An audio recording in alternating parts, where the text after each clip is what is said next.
l'astrologie égyptienne. Et ensuite, nous parlerons de l'astrologie française de Nostradamus jusqu'à nos jours, avec M. Jean Devers, de Tours notamment. Alors, M. Jonathan, est-ce qu'il est là? Et sumbole qui veut dire on accroche quelque chose à ce qui est jeté. Et en français, c'est une image. Ce qui veut dire en clair, moi qui ne suis pas conditionnaliste, je vous montre simplement que en Inde, on pensait avec une conscience, en Grèce, on pensait un peu, et puis en France, on donne des images. Voilà, le conditionnalisme. Donc, ça, c'est un petit point. Maintenant, je vais prendre des relevés de tout à l'heure qui m'ont intéressé. On a nommé plusieurs fois le mot sagesse en rapport avec les éléments. Eh bien, en égyptien, la sagesse, elle se représente par un coup, c'est-à-dire deux petits macarons qui veulent dire plan causal, le nombre 35. Vous additionnez le plan causal avec l'image du coup, et vous avez 70, la sagesse. Pourquoi cette sagesse? Parce que la nuque reçoit tous les chakras, qui en fait sont des kakras. Il y en a 11, et tous les gens qui connaissent la numérologie du 11 savent que tout le savoir vient du 11. Et ce chakra essentiel que personne ne connaît, je dis bien, c'est l'aqueduc de Sylvius, aqueduc, et il est Verseau. Et c'est un petit résonateur vert, la couleur qui plaît à M. Fonfred. C'est le vert qui est au milieu du soleil, translucide, magnifique, et c'est l'aboutissement de l'aura la plus belle, quand vous quittez la Terre.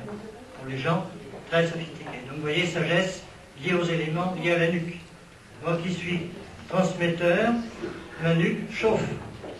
Donc la transcription passe directement par la nuque. Et c'est en rapport avec ce chakra 11 qui ne fonctionne pas chez les gens normaux. Je ne suis pas normal du tout. Ça veut dire que depuis 20 ans, je travaille 10, 12, parfois 15 heures par jour et que j'ai appris toutes les langues. C'est-à-dire que je prends un hiéroglyphe égyptien, je mets un nombre derrière, je prends des caractères sumériens, je mets un nombre derrière et je vous dis ce que ça veut dire, alors que les dictionnaires disent n'importe quoi. Voilà.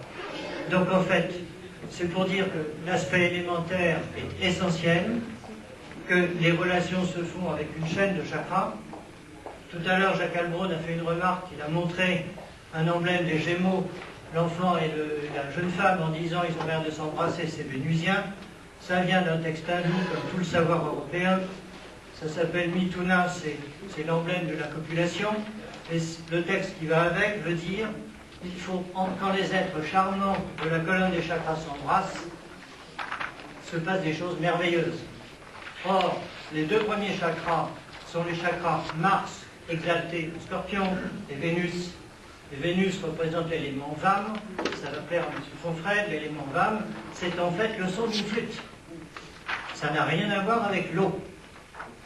D'autre part, quand on met Vam en sanskrit, ça veut dire simplement que c'est le verbe qui vient féconder la terre.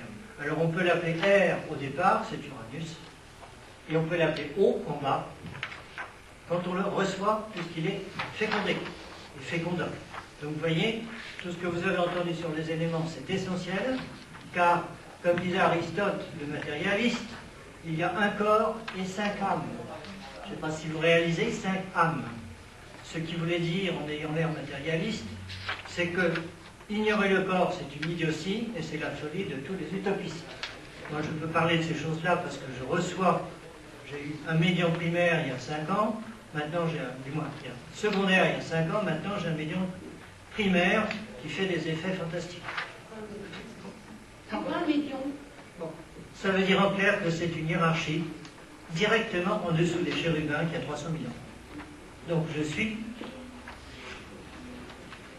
un transmetteur par ce fameux canal aqueduc de Sylvius. Voilà. Or ce médium, je l'ai reçu parce que je suis arrivé à un niveau de connaissance qui me permet de répondre sur n'importe quoi, du chinois, toutes les langues. C'est-à-dire que c'est une connaissance dans laquelle vous réunissez tout, les métaux, n'importe quoi. Vous avez par exemple le rhum dont on parle, valeur 77, la rune blanche des druides, elle vaut 77, et elle a le son DH en sanskrit qui vaut 77. Quand il est prêt. Tout arrive et vous sentirez les radiations. Eh bien, c'est une rune blanche des druides. Donc, c'est un savoir antique. Alors, la tradition de tout à l'heure, vous le fait rire. vous présentez à côté d'un savoir qui est en train de renaître.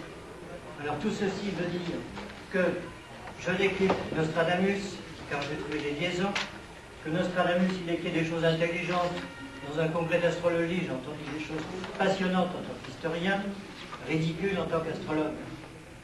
Nostradamus ne s'occupait pas beaucoup de rectification des thèmes astrologiques, et il allait voir le thème du voisin.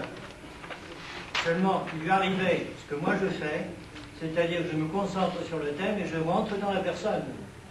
Sur un thème de naissance, j'ai décrit une maladie de quelqu'un qui avait 20 ans.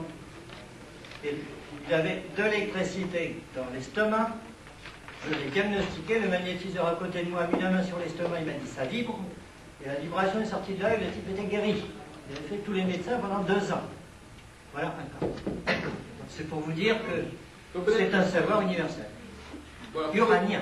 Peut-être qu'il vaudrait mieux, pour concentrer le débat, parler de Nostradamus, parce que je crois que finalement plusieurs personnes ici s'y intéressent, notamment M. Jean Devers, donc je préfère que vous nous disiez un peu ce que vous pensez de Nostradamus. Bon, alors Nostradamus, Vous avez beaucoup de choses à dire. c'est un voyant qui voyait des cages.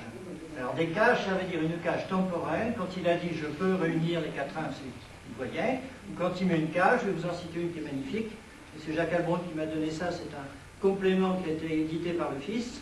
Vous avez le noir qu'aura de tous les saints le nom, conquestira l'île Saint-Dominique.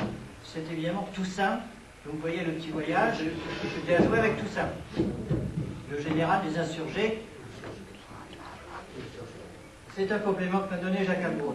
Bon, vous en avez un autre parce que j'ai entendu qu'on discutait sur les lieux comme pour Napoléon, on vous met partout les coques. Eh bien, il y a un texte tout bête d'Arcole et de Lodi en pays italique, au temps futur, les coques, l'aigle repousseront, etc.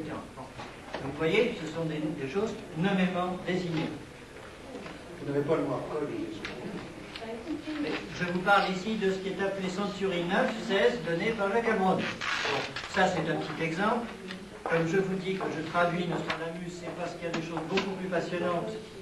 Bon, je vais vous en citer un qui est du futur, parce que ça vous intéresse davantage. En 2004, micro, s'il vous plaît, si on oui. est normal. Alors en 2004, alors ça c'est une date que je reçois, parce que je reçois des nombres, je reçois des dates sur n'importe quoi, au-delà des temps. Futur comme passé. Et 1 million d'années, c'est la même chose pour moi. Et je connais l'horloge astrologique sur 6 aiguilles qui vont jusqu'à 1 million d'années. Donc ça fonctionne tous les 15 mois. Donc ça se concrétise aujourd'hui. Vous verrez l'année prochaine, fin de l'Europe, entre autres. Bon. En 2004, vous avez un 4-1 superbe de Nostradamus. Moi j'ai dit la date parce que lui il l'a pas mis.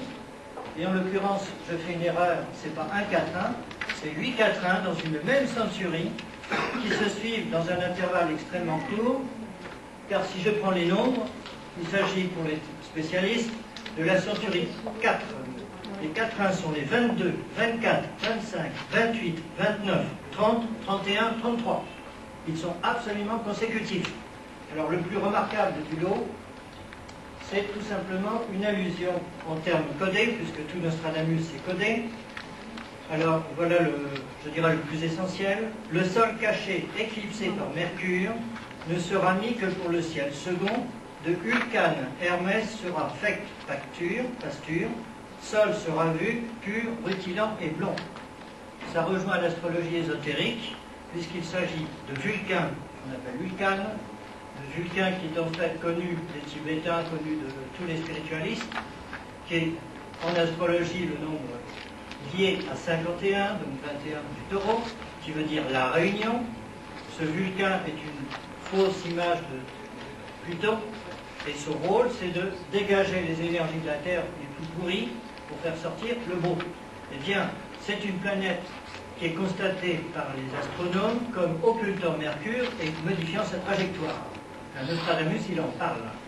Les astrologues hindous, il y a des années, parlaient d'un voile derrière les lunes noires, derrière le soleil, etc. Autrement dit, des planètes qui ne sont pas encore suffisamment matérialisées, mais qui font des effets et que eux connaissent. Je parle moi d'astronomes, je ne parle pas d'astrologue. Donc vous voyez, le phénomène Vulcain, moi je vous donne l'année 2004, alors 2 soleils apparaissent, c'est pas sorcier, vous avez Mercure qui va flamber au contact de Vulcain qui s'approche, en se matérialisant. Alors on vous dépeint toute une année pendant cette époque par les quatrains qui se suivent. Alors voilà un aspect de Nostradamus que personne ne connaît, je dis bien. Je pense que maintenant, monsieur Devers... Vous voulez que je transmette vos transparences? Ils sont sur le bureau, là, sur le côté droit. Ah oui, là. Normalement, à savoir, on va à droite.